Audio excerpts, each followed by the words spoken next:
Bonjour aux saisonniers. Cet épisode est un peu une expérience. J'ai l'intention de plonger plus profondément dans les détails de tout ce dont je me souviens de ma première saison. Alors aujourd'hui, je me concentre justement sur cela. Comment j'en suis arrivé là, ce que je faisais avant et comment j'ai fini par passer 10 ans dans une entreprise qui a changé ma vie.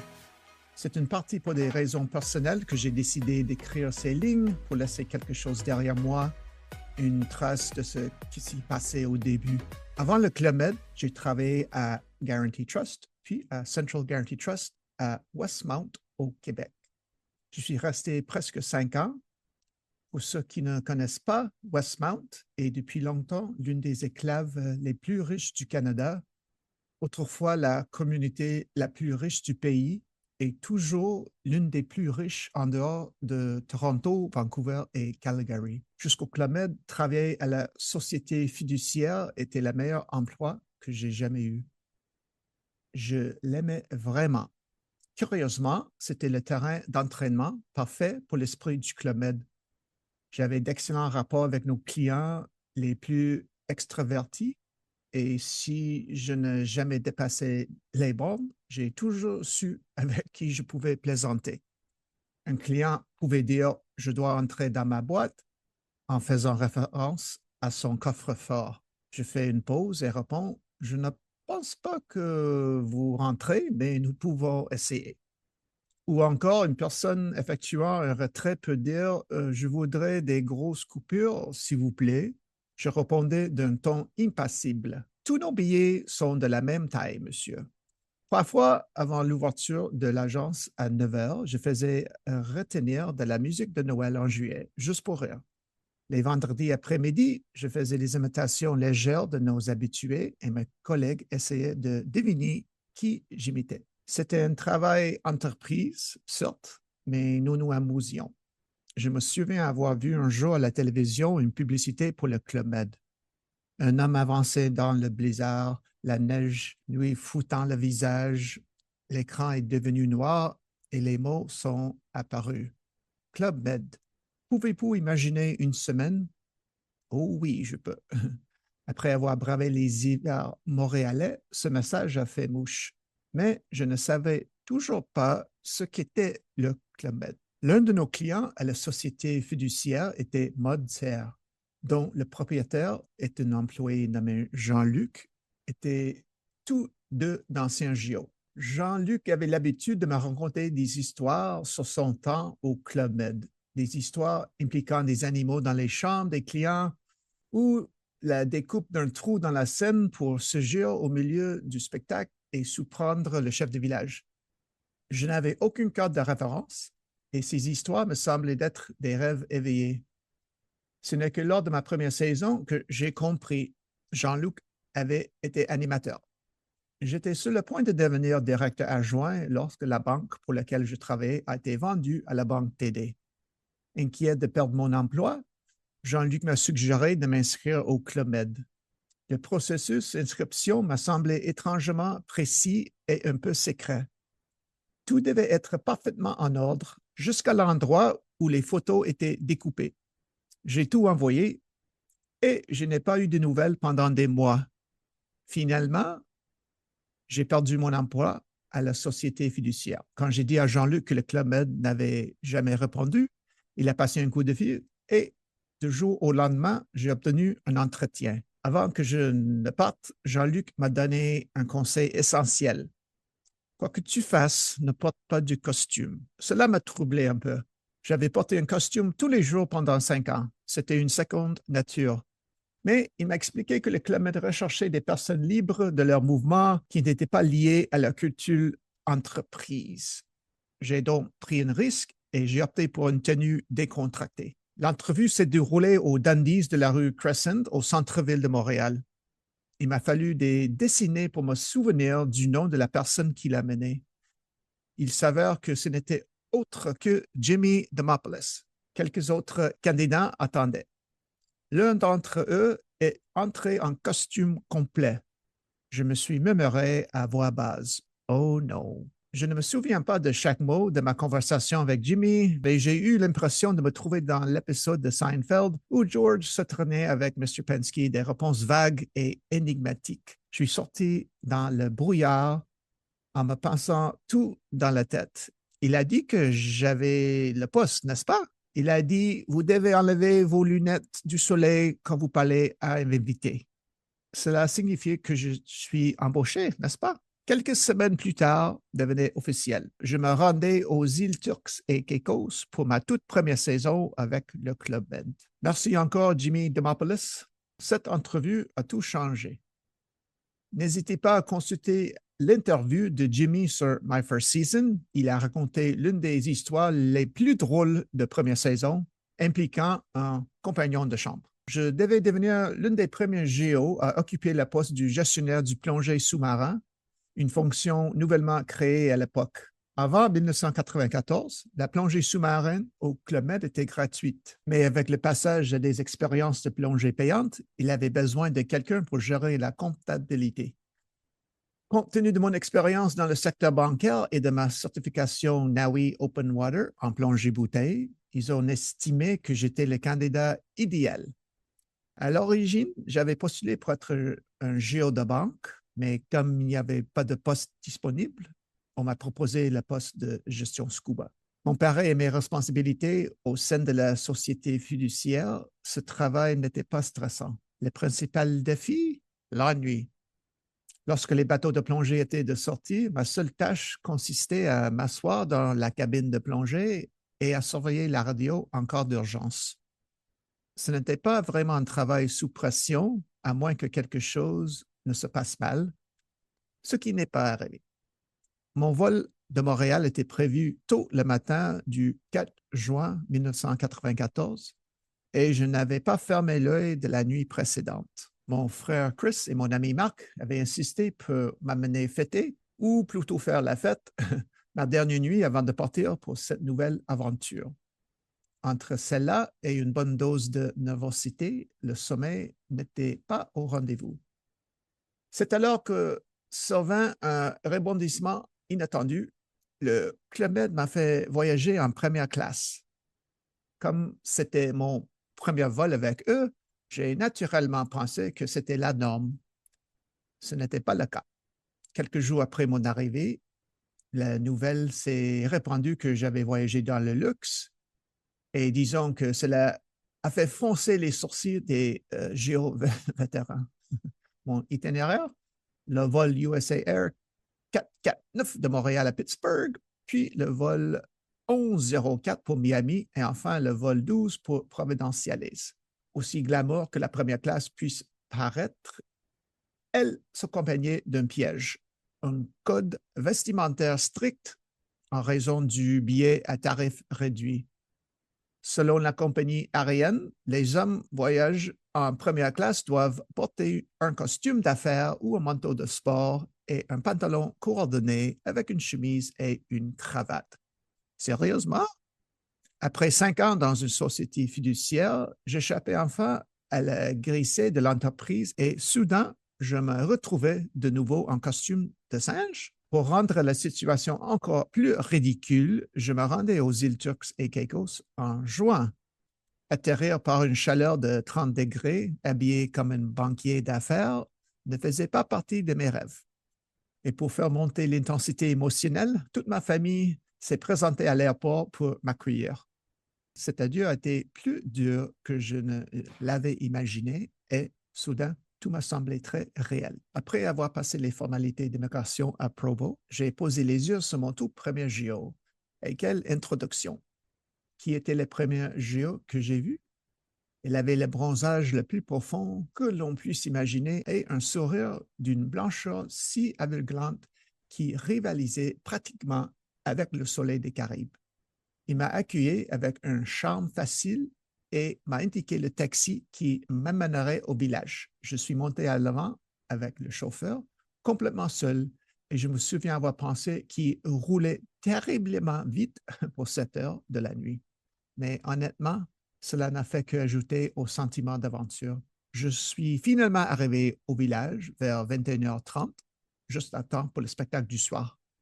À la réception, j'ai entendu d'être enregistré par Colleen, lieutenant hôtesse de JO de la réception, mais nous avons également dû attendre que le JO de la plongée sous-marin qui était de service au village. À ce stade, je délirais complètement à cause du manque de sommeil. Ils auraient pu me dire, écoutez, Greg, vous avez voyagé toute la journée, vous n'avez pas dormi et vous commencez très tôt demain. Allez vous reposer. Mais heureusement, ils ne l'ont pas fait, car s'ils avaient fait, je n'aurais pas cette histoire incroyable et inoubliable à raconter sur ma toute première nuit dans un village de Club Med. J'ai rencontré ma patronne, Lisa, la chef de plongée bouteille, à la réception. Elle m'a regardé et m'a dit « Vite, va dans ta chambre, mets un short et un t-shirt blanc et reviens ici dans 5 minutes. » OK. Mes bagages ont été livrés dans ma chambre et j'ai immédiatement commencé à déballer mes affaires, me demander pour trouver des vêtements blancs afin de pouvoir retourner à la piscine pour des raisons qui n'étaient pas encore tout à fait claires pour moi. C'est alors que j'ai découvert avec horreur que la bouteille de détergent liquide pour le linge que j'avais emportée avait explosé. Tout ce que je trouvais dans ma valise était trempé. Ce n'est pas exactement le départ de rêve que j'avais en tête. Je me suis précipité vers la piscine, presque en sprintant. Et Lisa m'attendait. Lisa m'a dit « Greg, prends ça » et me jetait une torche enflammée dans la main. « Maintenant, cours autour de la piscine avec les autres. » J'ai donc couru, la torche allumée, toujours complètement perdu. Un peu plus tard, quelqu'un d'autre a crié « Prends ça » et m'a tendu une corde attachée à ce qui ressemblait à un skieur nautique perché sur une petite plateforme à l'autre bout de la piscine. Soudain, toute l'équipe sportive se mise à tirer et j'ai réalisé qu'on attendait de moi que je fasse la même chose, tirer fort et courir vite. Je n'avais aucune idée de ce qui m'attendait. Après avoir voyagé toute la journée et la nuit sans dormir, j'ai été immédiatement emporté dans un tourbillon de chaos magnifique. Ce n'est que plus tard que j'ai appris que je venais de participer à ma toute première démonstration sportive. À la fin du spectacle, nous devions tous nous aligner épaule contre épaule pour être présentés par le chef des sports, un monsieur qui ressemblait très fort à Tom Selleck, le charismatique et inoubliable Ryan Leach, originaire de Californie, qui allait devenir chef de village. Bien entendu, je n'avais aucune idée de qui était qui à ce moment-là. Pendant que Ryan prononçait le nom de chacun au micro, les participants devaient faire un plongeon dans la piscine. Fantastique. J'ai toujours eu une faible pour les piscines et plus particulièrement pour le fait de mouiller mes cheveux. Mais je m'éloigne du sujet. Puis, ce fut mon tour. Ryan avait l'air confus, à juste titre, parce que j'étais arrivé moins d'une heure plus tôt. Et ça, je l'ai vu se retourner et crier au gars à côté de moi. « Vite, quel est son nom? » « Greg, » je répondis, tout aussi déconcerté. « Il dit qu'il s'appelle Greg. » Ryan n'a pas fini. « D'où vient-il? » Le type m'a demandé. « D'où venez-vous? »« Montréal, » j'ai répondu par un cri. « Elle est de Montréal. » Et c'est ainsi que j'étais baptisé dans la plus pure tradition du Club Med. Torche enflammée, cascade en ski nautique et tout le reste. Un grand merci à Lisa pour ne pas m'avoir envoyé au lit. Cette première démonstration de sport reste l'un des souvenirs les plus chers de ma première saison. Après la démonstration de sport, l'incroyable chef du village, Jean-Pierre Grand, m'a personnellement accueilli au village et m'a même offert un verre. Nous avons discuté brièvement et, malgré le tourbillon de la journée, sa chaleur et son charisme ont laissé une impression durable. Peu de temps après, je me suis finalement couché, épuisé, mais excité par ce qui allait être ma toute première journée complète au Club Med. Le soir, après le spectacle, j'ai plongé dans le monde des Crazy Signs et Sean, de la réception, m'a gentiment pris sous son œil. Elle a fait de son mieux pour m'enseigner, mais mémoriser la chorégraphie complexe de 10 Crazy Signs, plus d'autres sur la piste de danse par la suite, m'a semblé insurmontable. Je suis incroyablement reconnaissante à Sean pour sa patience et sa gentillesse. Pendant les Crazy Signs d'après-spectacle à l'extérieur du théâtre, mon moment préféré était lorsque Jean-Pierre se penchait dans le micro et il a dit « Laocine » au technicien de son. Lui signalait de lancer le crazy sign caractéristique de Laocine. Laocine s'attarde toujours à l'arrière, mais lorsque la version techno du Il y a du soleil et des nanas retentit dans les autres parleurs, les Gio et les Gemmes se séparent comme la mer Rouge. Ils font sur la scène, enflamment la foule avec une énergie électrisante qui fait monter la température à 100. Le lendemain, j'ai été initié à mes fonctions par la gestion scuba sortant. Elle quittait le Club Med avec son petit ami. Je n'avais donc qu'un après-midi pour absorber tout ce que je pouvais avant de prendre la relève. Heureusement, les responsabilités étaient assez simples. Les clients, appelés GM, pouvaient payer la plongée sous-marin, les leçons ou la location d'un ordinateur de plongée en espèces ou avec leur carte blanche du Club Med qui fonctionnait comme une carte de crédit du centre du village et débitant les achats directement sur leur chambre. Avant de travailler dans le secteur bancaire, je n'étais pas très à l'aise avec l'argent liquide et j'ai fait part de mes inquiétudes à Lisa. J'ai suggéré que nous acceptions que les cartes blanches pour les paiements, afin que les choses soient plus propres et plus sûres. Il y a cependant un aspect du travail qui me stresse plus que tout. En plus de devoir m'assurer qu'aucun client ne plonge et ne vole dans la même fenêtre de 24 heures, j'étais également responsable de marrage des bateaux lorsqu'ils revenaient au quai. Le problème, je pouvais à peine lancer mes propres chaussures et encore moins maîtriser des nœuds nautiques complexes avec des cordes épaisses et humides. Mais comme tout ce qui s'y passe au club, c'était un cours accéléré d'apprentissage par la pratique. Le chef de scuba ou le capitaine de bateau m'appelait généralement par radio lorsqu'ils étaient en environ 5 minutes de l'embarcation. Je me dirigeais vers le quai et j'attendais que l'instructeur de plongée me lance une corde depuis la proue du bateau en priant silencieusement pour que je l'attrape du premier coup. Et si j'y parvenais, c'était la victoire. Si je la manquais, eh bien, disons que les choses devenaient rapidement chaotiques. Une fois la corde en main, je devais rapidement fixer l'avant du bateau au pilier du quai, tout en le faisant osciller et dériver de manière imprévisible au gré du vent et des vagues.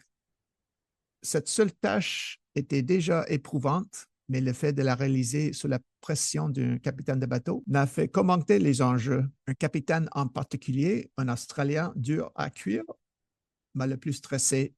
Je n'étais jamais monté sur un bateau avant de venir sur l'île et maintenant, on entendait de moi que je la tâche comme un marin chevronné. Chaque fois qu'il approchait du quai, en arrivant rapidement, il se penchait par la fenêtre et aboyait. Tu as intérêt à ce que je sois beau, mon pote. Traduction. Ne fous pas tout en l'air et fais-moi refaire l'accostage. Je transpirais à grosses gouttes chaque fois que je voyais son bateau approcher. Mais au lieu de céder à la pression, j'utilisais mes temps morts à bon ski. Lorsque le bateau était sorti, je restais debout sous le soleil brûlant de la pratiquer encore et encore le nœud constricteur, le genre de nœud qui se resserre sous l'effet de la tension, comme son nom l'indique. Finalement, c'est devenu un mémoire musculaire. À mon grand soulagement, le capitaine s'est avéré être un bon gars. Au fur et à mesure que je m'améliorais, la tension s'est relâchée et le respect mutuel s'est développé. L'expression australienne Little Aussie Battler aurait pu être inventée juste pour lui. Quelqu'un qui travaille dur, qui attend la même chose des autres et qui ne recule pas devant un défi. Tant que je faisais bien mon travail et que je continuais à m'entraîner, il n'y avait pas de problème. Un jour, plusieurs bateaux de plongée bouteilles de notre Club Med de Saint-Lucie sont arrivés à Turks, apportant avec eux une tâche énorme, gratter, poncer et repeindre plus de 200 bouteilles de plongée. C'est au cours de ce travail de fond que j'ai rencontré Cowboy, l'une des figures légendaires du Club Med. Capitaine de bateau né et élevé à New York, Cowboy me rappelle le personnage de Kurt Russell dans le film Captain Ron.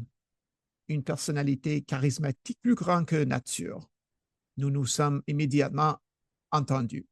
avant le Club Med, Cowboy, qui est titulaire d'un diplôme en éducation, travaillait à l'Orlando Marine Institute en tant que conseiller pour les jeunes délinquants. C'est là qu'il a transformé des vies en apprenant à des enfants rebelles à naviguer et en guidant certains d'entre eux du trafic de drogue à l'université. À l'Institut, il s'est également lié d'amitié avec un collègue conseiller qui avait déjà travaillé au Club Med en tant que moniteur de la voile, ce qui a déclenché son propre voyage au Club Med. Retrouvez l'épisode inoubliable de Cowboy dans My First Season, où il s'est joint à moi pour célébrer le 100e épisode. Avec ses histoires plus grandes que nature et le charme du Club Med, c'est un épisode à écouter absolument pour les fans de voyage, d'aventure et de personnages épiques. Découvrez-le sur Apple Podcasts, Spotify ou votre plateforme préférée. Plus de temps après mon arrivée sur l'île, nous avons reçu un couple de visiteurs spéciaux, Ace et Tony Love. Elle avait rencontré Ryan lorsqu'il était chef de sport à Saint-Lucie en 1992 et il les avait invités à venir l'aider l'équipe sportive. Je me souviens avoir rencontré Tony Love pour la première fois à la cabane de plongée et cela m'a laissé une impression très forte. Pourquoi? Parce que Tony distribuait des t-shirts Super Geo qu'il avait fabriqués pour certaines Geo. En tant que Geo de la première saison, j'étais complètement désorienté. Qui était ce type extraverti et charismatique qui distribuait en toute décontraction des t-shirts personnalisés? D'où venait-il et quelle était son histoire? J'ai découvert par la suite que Tony avait travaillé dans cette entreprise au cours de la saison hivernale précédente et qu'il connaissait déjà de nombreux membres de l'équipe. Des années plus tard, après avoir essayé de le trouver pendant 4 ans, j'ai enfin entendu l'histoire des t-shirts de la bouche même de Tony. Pour en savoir plus, consultez les entrevues d'Ace et de Tony Love sur My First Season. Peu de temps après mon arrivée, j'ai remarqué quelque chose de curieux. Des JO approchaient avec impatience des GM qui venaient d'arriver par le charter de New York, les bombardant de questions et cherchant à obtenir des réponses. C'était à ce moment-là que j'ai compris que nous étions complètement coupés du monde extérieur. Il n'y avait ni journaux, ni télévision, ni Internet. Nous vivions dans une bulle. C'était le 17 juin 1994 et un événement majeur venait de se produire, un événement qui faisait la une des journaux du monde entier. C'était le jour de la tristement célèbre course-poursuite en Bronco blanche d'O.J. Simpson. La nouvelle est arrivée au village avec des nouveaux GM et soudain, les JO étaient suspendus à chaque mot, à vide de détails. Curieusement, j'aimais bien être déconnecté de ce flux constant de nouvelles. Néanmoins, il était amusant et un peu surréaliste de voir des JO se précipiter vers les GM comme s'ils étaient des présenteurs de journaux télévisés en direct, avides de la dernière mise à jour sur la saga O.J. en cours. Au fil des mois, j'ai commencé à nouer de véritables amitiés. L'une des premières a été Freddy de Montréal, qui travaillait dans l'équipe de ski nautique à Turks. Depuis, nous sommes restés proches. Ne manquez pas d'écouter son excellent épisode en podcast, disponible en français et en anglais. Plongez dans l'épisode captivant de Freddy sur My First Season, où il s'est joint à moi pour marquer l'incroyable étape du 200e épisode. Rempli d'histoires uniques et d'énergie contagieuse, cet épisode est un régal pour tous ceux qui aiment les voyages, l'aventure et les personnes inoubliables. J'ai également sympathisé avec quelques membres de l'équipe des plongées, dont quelqu'un que j'aimerais vraiment mettre en avant, Yanni Nielsen. Parmi mes meilleurs souvenirs de Turks, je me souviens de dîner avec Cowboy Yanni et un groupe de GM. Yanni avait déjà fait plusieurs saisons à l'époque et un soir, après l'émission, nous nous préparons pour la danse du papier avec les invités. La danse du papier était un mélange amusant de chaises musicales et de Simon Says. Avant que le jeu ne commence, l'animateur montrait 5 ou 6 poses différentes que vous et votre partenaire deviez mémoriser. Ensuite, la musique commençait et tout le monde dansait. Lorsque la musique s'arrêtait, soudainement, l'animateur criait « Position numéro 4 » et vous deviez rapidement laisser tomber votre papier sur le sol, prendre la bonne pose avec votre partenaire et vous assurer que vous vous teniez tous les deux sur le papier.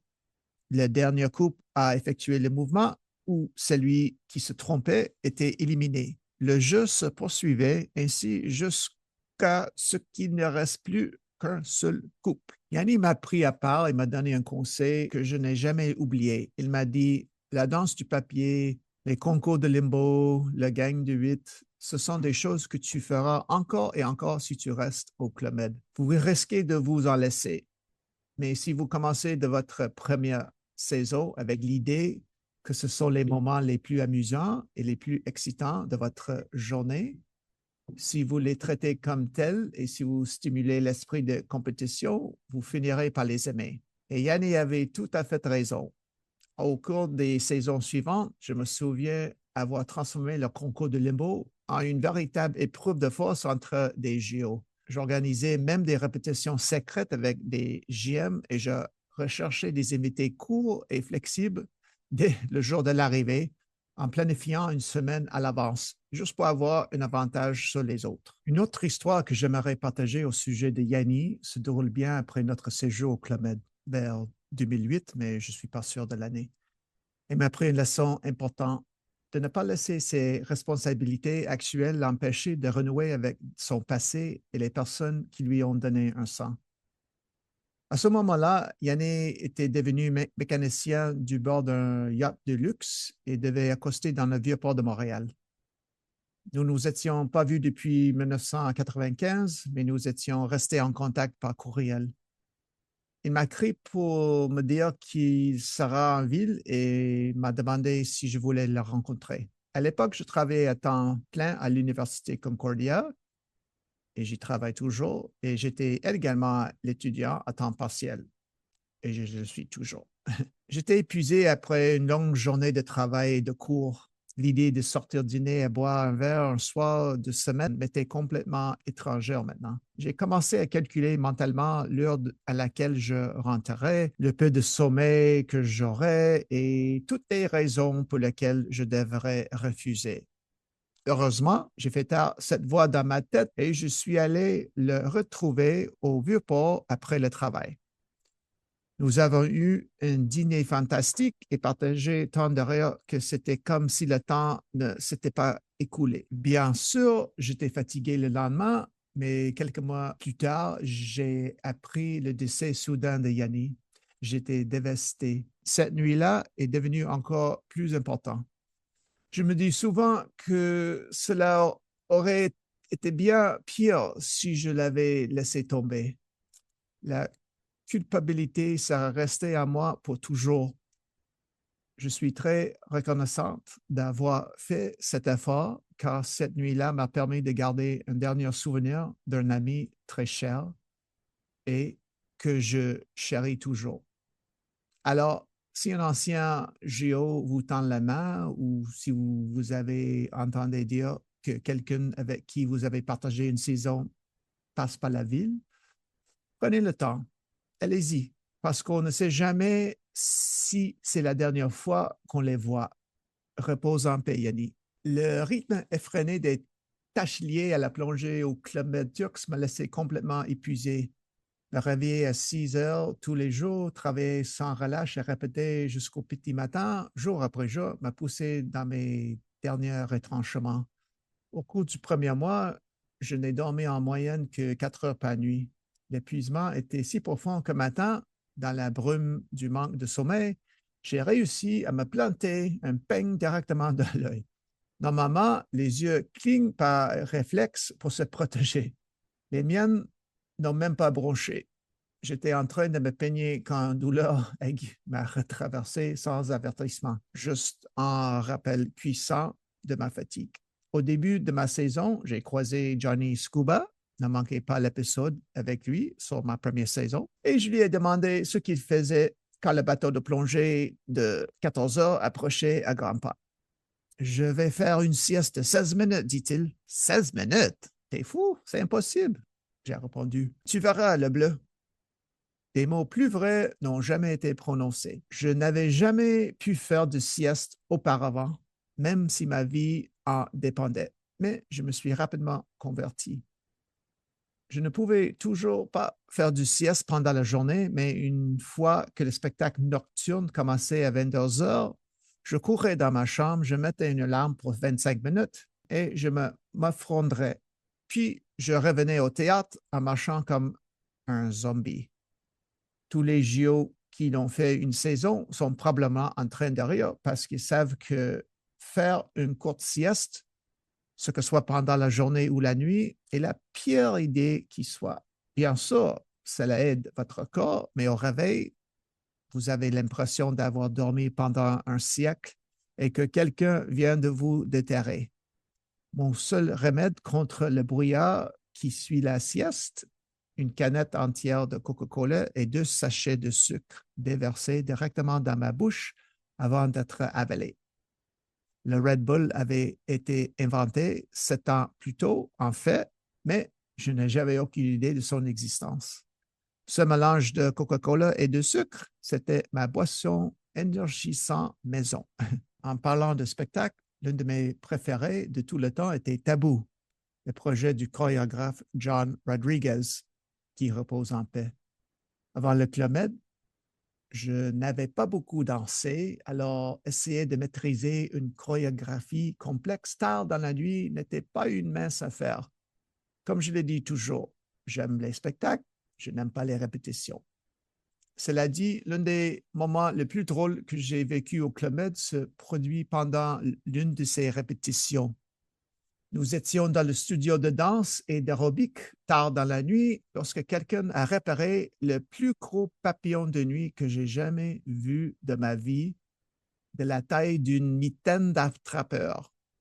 J'ai appris plus tard qu'il s'agissait d'un papillon de nuit. Au cours d'une pause, l'un des JO du ski nautique a enlevé son t-shirt blanc et a donné une légère tape à la mythe, curieux de voir ce qu'elle allait faire. Eh bien, la mythe a pris vie et s'est lancée droit sur lui, bourdonnant autour de sa tête comme si elle avait une vendetta personnelle. Il était là, torse nu, frappant l'air avec son t-shirt, courant sur place, à moitié riant et à moitié criant. Pourquoi ne me laisse-t-elle pas tranquille? On aurait dit qu'une scène de comédie burlesque.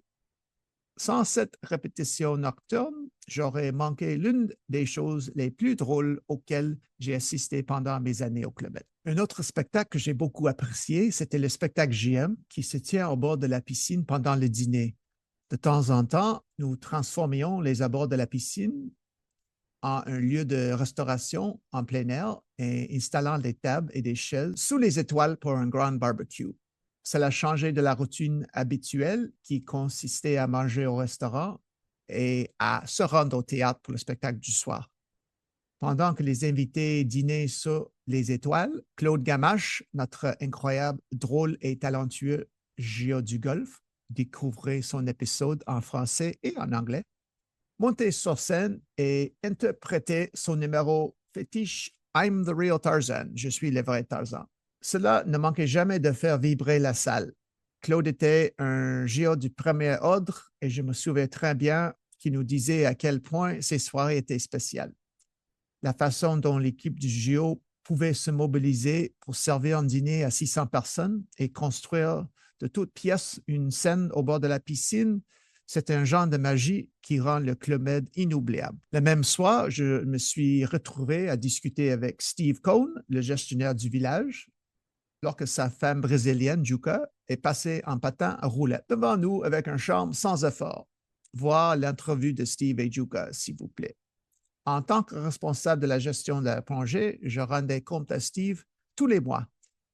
Il travaille au Club Med depuis 1988 et, tout comme Yanni, il a sa propre sagesse à transmettre.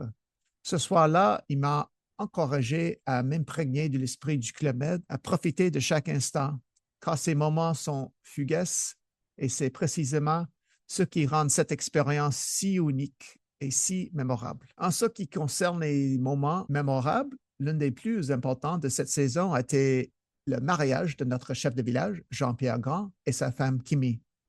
Ils se sont mariés sur la plage et nous avons tous été invités à porter du blanc et à nous rassembler à fin l'après-midi.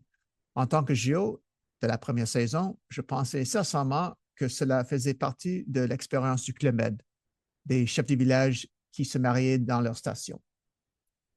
Ce n'est qu'en 1997, à Playa Blanca, que j'ai assisté à un autre mariage de chef de village. Et c'est à ce moment-là que j'ai réalisé à quel point cette journée était rare et unique. Un jour, l'excellent géo de sport terrestre, Big Ed, est tombé malade et Jean-Pierre a suggéré que je le remplace dans le Rocky Horror Picture Show dans le rôle de Rocky.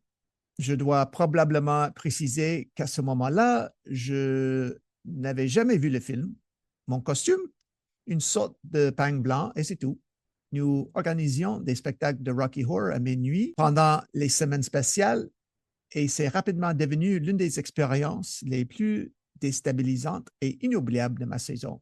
Imaginez, nous distribuions 150 rouleaux de papier toilette aux New-Yorkais et à un moment clé du spectacle, on attendait d'eux qui se lancent sur la scène. Rétrospectivement, armés des New-Yorkais de projectiles pour les lancer sur les commanditaires n'était peut-être pas le choix le plus judicieux. Heureusement, Freddy du ski nautique avait un système.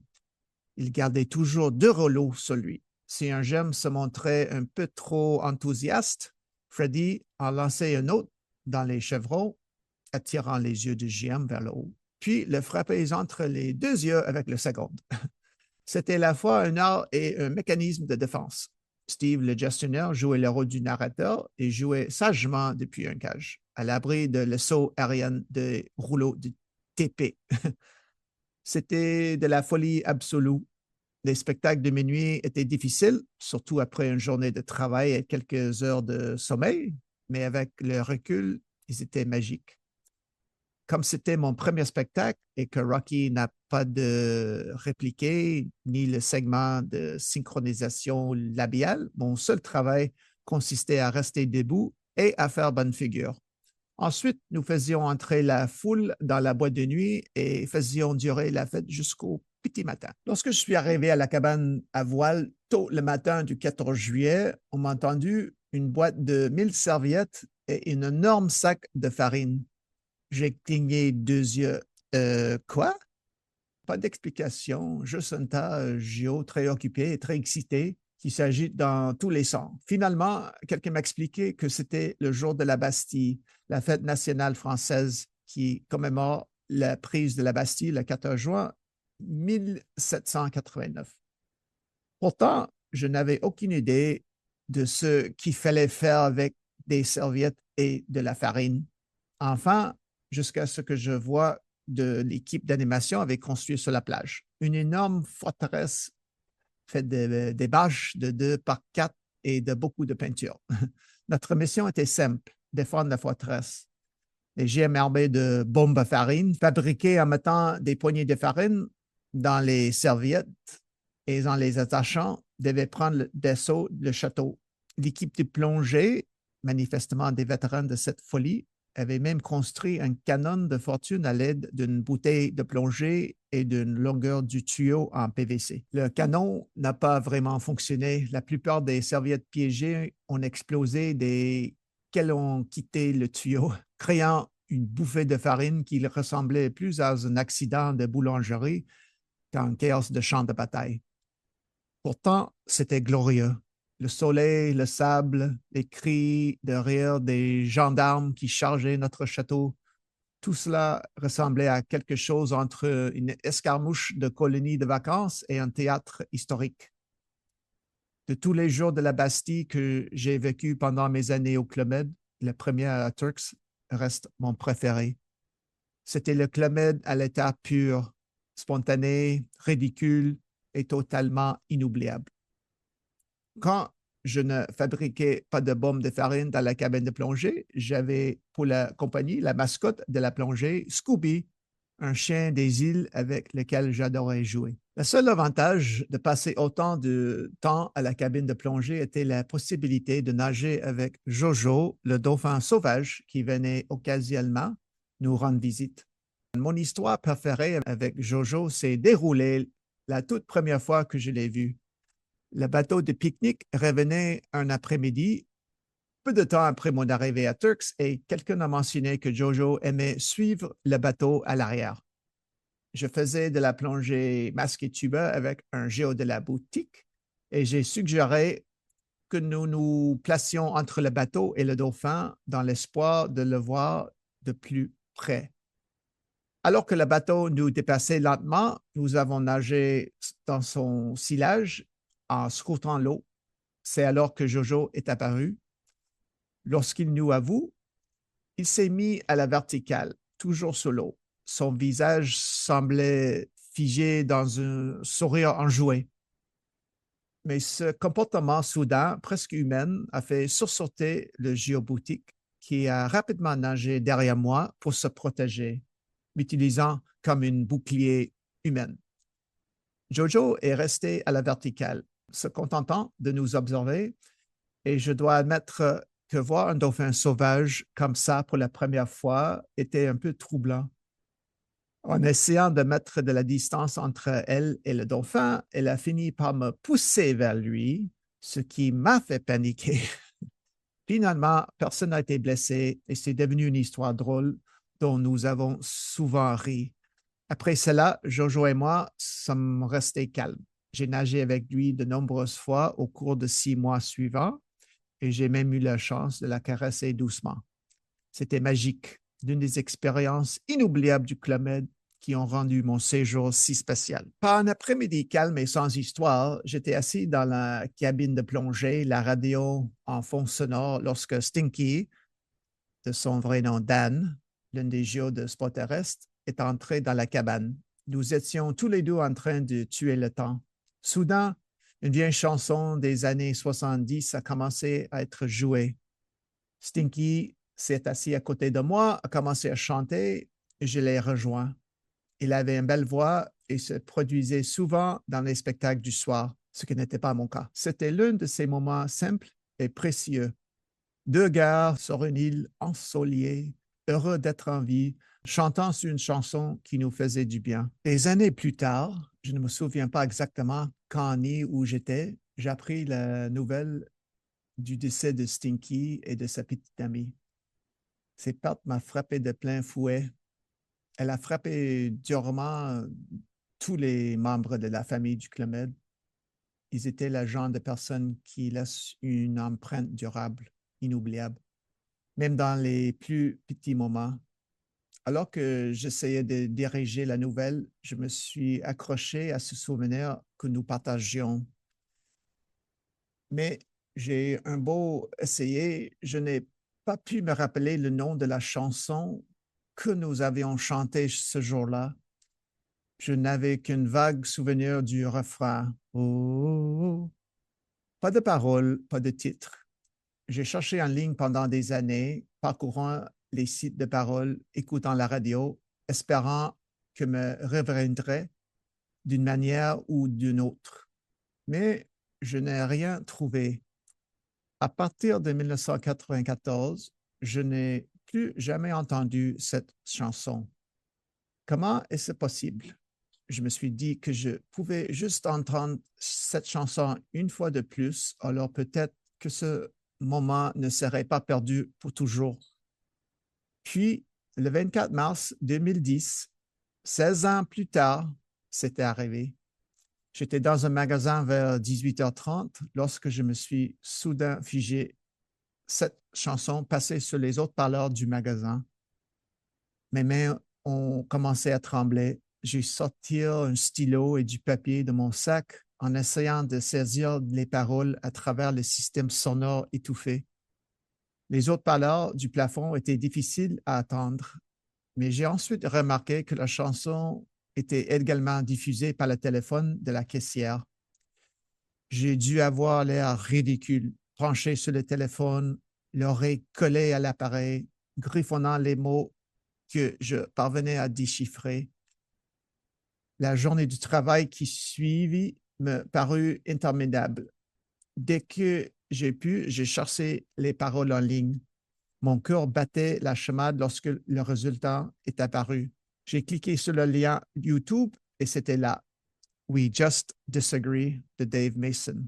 La chanson que je n'avais pas entendue depuis 16 ans Depuis, j'ai dû l'écouter plus de 500 fois. Alors, à toi, Stinky, j'ai enfin trouvé notre chanson. Tu me manques. Reste en paix. Vers la fin de l'été, l'un des événements les plus marquants a été l'incroyable célébration des années 70. Un événement vibrant de 3 semaines qui s'est déroulé du 2 au 23 septembre. Cet événement a été brillamment organisé par Anthony Salerno du bureau du Club Med à New York. Ne manquez pas l'épisode d'Anthony où il raconte de la création de cet événement. L'une des parties les plus inoubliables à la célébration des années 70 a été la présence d'un grand nombre de stars. Ron Palillo, reste en paix, de Welcome Back, Kotter, était présent, ainsi que Lyle Wagner de Wonder Woman et du Carol Burnett Show, et Barry Williams, mieux connu sous le nom de Greg Brady dans le Brady Bunch. Nous avons également accueilli Henry Gross, qui a interprété son single d'or de 1976, Shannon, et les légendes du disco The Tramps, célèbres pour Disco Inferno. Les événements à thème ont été tout aussi mémorables. Lors du jeu télévisé Welcome Back, Kotter, Ron Palillo a été le seul à répondre correctement à la question concernant le nom de la petite amie de son personnage, Rosalie Hatsitazi. Lyle Wagner a même été le capitaine de l'équipe du GM lors de la journée olympique JO contre GM. Je me souviens d'avoir eu une longue conversation avec lui un après-midi à la cabine de plongée alors que les bateaux étaient sortis. Il était incroyable, gracieux et sincère. Reste en paix, Lyle. Mais les vraies têtes affiches, les Village People. Toute l'équipe du JO était très excitée à l'idée d'emprunter la Crazy Sign YMCA au cours du vieil groupe. L'épisode de My First Season du DJ Darren Wasson raconte une histoire fantastique, ce qui s'est passé lorsqu'il a cédé une piste de danse bondée à Philippe Rose des Village People. En tant que JO de la première saison, je pensais que ce genre d'événement avec des célébrités était la norme pour le Club Med. J'étais loin de me douter à quel point ce moment était unique et spécial. Avec le recul, je me rends compte de la chance incroyable que j'ai eue d'être placé dans les Turks et Caicos pour mon première saison. Alors que je me trouvais dans la cabine de plongée, je n'ai pas pu m'empêcher de garder un œil sur l'équipe de sport terrestre. Big Ed, JJ et Chris Aerobics formaient un trio si dynamique qu'il était difficile de ne pas se laisser entraîner. JJ et moi, nous ressemblions tellement que j'ai dû coller une note sur mon badge qui disait « Je ne suis pas JJ ». Cela s'est avéré utile. J'étais au restaurant en train de prendre un verre quand un GM me tapait sur l'épaule et me demandait « Hey, JJ, c'est quand le volleyball ?» Je montrais simplement mon badge. Il riait, s'excusait et nous partagions un moment. J'ai toujours dit en plaisantant que la seule personne qui pouvait nous différencier était sa belle petite amie Louise. En parlant de beauté, Chris de Californie était l'un des JO les plus gentils et les plus chaleureux que j'ai jamais rencontrés. Elle était absolument rayonnante et même gentille. Non pas qu'elle m'a jamais donné une raison de me sentir intimidé, mais tout de même. Je vous invite à écouter l'épisode de Chris Holden sur My First Season, où nous revenons plus en détail sur cette période. Naturellement, j'ai commencé en rêvant de devenir moi-même un JO de sport terrestre, mais on m'a dit que ce poste n'était généralement pas attribué au JO de la première saison. Pourtant, à la fin de la saison, Big Ed et JJ se préparent tous deux à rejoindre le prochain village et je me suis porté volontaire ou on m'a proposé pour prendre le relais jusqu'à l'arrivée de leur remplaçant. J'ai sauté sur l'occasion. J'avais appris l'aquagym auprès des meilleurs, Big Ed et JJ, et une fois qu'ils sont partis, je me suis retrouvé à jongler avec deux rôles, la gestion scuba et les sports terrestres. Mes journées étaient un mélange de soleil et de sueur. Le matin, je dirigeais la marche rapide, puis je courais jusqu'à la cabine pour enregistrer les plongeurs du matin. Une fois les bateaux du matin rentraient, je me précipitais à la piscine pour faire de l'aquagym. Puis, je retournais à la cabane plongée-bouteille pour l'enregistrement des plongeurs de l'après-midi. Après cela, j'allais au terrain de basket ou au beach volleyball jusqu'à 18 heures. Ensuite, je retournais dans ma chambre pour prendre une douche avant de me rendre au Sea Center à 19 heures pour l'enregistrement des plongeurs du lendemain. Ensuite, je retournais dans ma chambre pour prendre une douche avant de me rendre au Sea Center à 19 heures pour l'enregistrement des plongeurs du lendemain. Réveil, je répète. Un jour, peu de temps avant que le chef de village Jean-Pierre Grand ne parte pour sa prochaine saison, il m'a fait une surprise. Alors que je finissais de diriger la marche sportive, je l'ai vu debout sur le quai de ski nautique en train de m'attendre. J'ai immédiatement pensé que j'avais raté quelque chose et j'ai essayé de comprendre ce que c'était tout en marchant vers lui. Il n'a pas dit grande chose. Il a juste tendu la main. Tenez, dit-il en déposant une pile de tickets de bar dans la mienne. C'est pour quoi faire? J'ai demandé, complètement désorienté. Il sourit parce que vous faites deux métiers. Puis il s'est retourné et s'est éloigné. Ce simple geste est resté gravé dans ma mémoire. J'avais été tellement pris par l'énergie et l'excitation d'être un JO pour la première saison, tellement désireux de faire mes preuves que je n'avais pas réalisé à quel point j'assumais beaucoup de choses. Mais quelqu'un l'avait remarqué. Et parfois, c'est tout ce dont on a besoin. J'étais encore au Club Med Turks lorsque le village est passé de la direction de Jean-Pierre Grand à celle de Greg Snyder. Le changement de direction s'est accompagné d'une vague de nouveaux visages rejoignant l'équipe pour l'entamer un nouveau chapitre.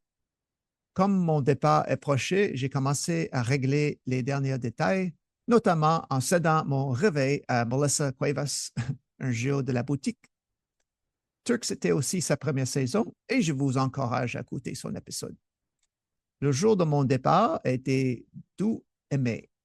J'étais impatient de rentrer chez moi, mais l'idée de laisser derrière moi tant de souvenirs et de gens était difficile. Ce matin-là, j'ai commencé à faire mes adieux en partant de la cabine de plongée et en me dirigeant lentement vers la piscine. Au moment où je me suis éloigné de la cabane, Scooby, le chien, a couru vers moi et à cet instant, mon cœur a sombré. La réalité m'a frappé. Je ne reverrai plus ce magnifique chien. Scooby et moi, nous étions rapprochés au cours de 6 derniers mois. Elle était ma compagne de tous les jours à la cabane et dormait souvent dans ma chambre la nuit. Je lui ai frotté le ventre une dernière fois et je lui ai dit au revoir en silence. J'étais dévasté. Mon départ de Turks reste à ce jour inoubliable. Voici pourquoi. Alors que je me préparais à monter dans le bus pour l'aéroport, j'ai laissé les autres GM monter en premier. Une fois qu'ils étaient installés, je me suis dirigé vers le bus en traversant 2 rangées de géos qui m'encadraient de part et d'autre. Soudain, un géo de plongée s'est mis à scander. Greg, Greg, Greg, accompagné de battements de mains rythmés, puis tous les autres géos présents se sont joints à lui. À ce moment-là, j'ai vécu quelque chose d'extraordinaire, une sensation extracorporelle que je ne peux pas décrire complètement. C'était comme 6 mois de connexion et d'effort avaient été distillés en une seule et unique vague d'amour et d'appréciation. Dire que j'étais ému serait un euphémisme. J'avais l'impression de flotter, ma vision se réduisant à un tunnel à mesure que j'approchais du bus. Même aujourd'hui, après 10 ans du Club Med, ce départ reste le plus profond et le plus cher de tout. Croyez-le ou non, même si je vivais le meilleur moment de ma vie, je me suis convaincu que la Turks et Caicos serait ma seule et unique saison. Pour une raison ou une autre, peut-être parce que j'envisageais de retourner dans la banque d'investissement, mais je ne me souviens plus très bien de ma logique exacte. J'étais certain que j'en aurais fini après cela. Vers la fin de la saison, j'ai fait part de mon plan à Lisa, qui m'a sagement conseillé de ne rien dire au siège pour l'instant. Rentrez chez vous, m'a-t-elle dit. Et si vous êtes toujours dans le même état d'esprit, faites-le savoir que vous n'êtes pas intéressé par un second contrat. Le départ de Lisa cette saison m'a surpris et je n'ai pas compris pourquoi. Elle était dure, juste et avait un grand rire. Mais nous n'étions pas particulièrement proches. Pourtant, elle était ma première superviseure directe du Club Med et elle m'a laissé une impression durable. Elle ne l'a pas remarqué, mais alors qu'elle s'apprêtait à monter dans le bus, je me suis senti étouffé. Je n'arrêtais pas de demander pourquoi est-ce que je pleure. Reprends-toi, Greg. Après quelques saisons supplémentaires, j'ai commencé à comprendre. Je voyais des joueurs de la première saison pleurer lors des départs et tout s'expliquait. Dans un endroit comme le Club Med, les liens se tissent rapidement. On vit, on travaille, on expérimente tout côte à côte. Et puis, en un clin d'œil, vous dites au revoir à des gens que vous avez appris à aimer. C'est une expérience intense sur le plan émotionnel, mais il y a toujours une lueur d'espoir. Au Club Med, il y a de fortes chances qu'on l'on retrouve ces personnes dans un autre village un peu plus loin. Je suis rentré chez moi à la fin du mois d'octobre et Montréal avait déjà plongé dans des températures glaciales. J'ai secoué la tête en signe incrédulité. À quoi avais-je bien pu penser? L'idée d'endurer un autre hiver brutal ne m'attirait pas du tout. Il n'y a pas fallu longtemps pour que je prenne le téléphone et appelle Club Med pour leur faire savoir que j'étais disponible s'ils avaient besoin de moi. C'est ce qu'ils ont fait. Une poste de gestion scuba s'est ouvert à Saint-Lucie. Certes, je n'avais pas très envie de reprendre ce rôle, mais le fait d'apprendre que Yanni Nielsen était là m'a facilité la décision. C'était tout ce dont j'avais besoin pour me convaincre. Alors voilà, chers saisonniers, l'histoire de ma toute première saison. J'aimerais savoir ce que vous en pensez, vos commentaires, vos propres histoires ou vos idées sur ce que vous aimeriez entendre ensuite sont toujours les bienvenus. Si l'intérêt est suffisant, j'envisagerai certainement de me plonger dans d'autres récits de mes autres saisons. Je ne les aborderai peut-être pas toutes, mais lorsque je manquerai d'invités, ce qui arrive plus souvent, on ne le croit, je publierai d'autres épisodes en solo. Honnêtement, je découvre tout cela au fur et à mesure. Alors, merci de me suivre. Et aussi, comme je dis toujours, français est ma deuxième langue. Alors, je m'excuse pour toutes les erreurs que j'ai faites. Alors, merci beaucoup à tout le monde et à la prochaine. Bye.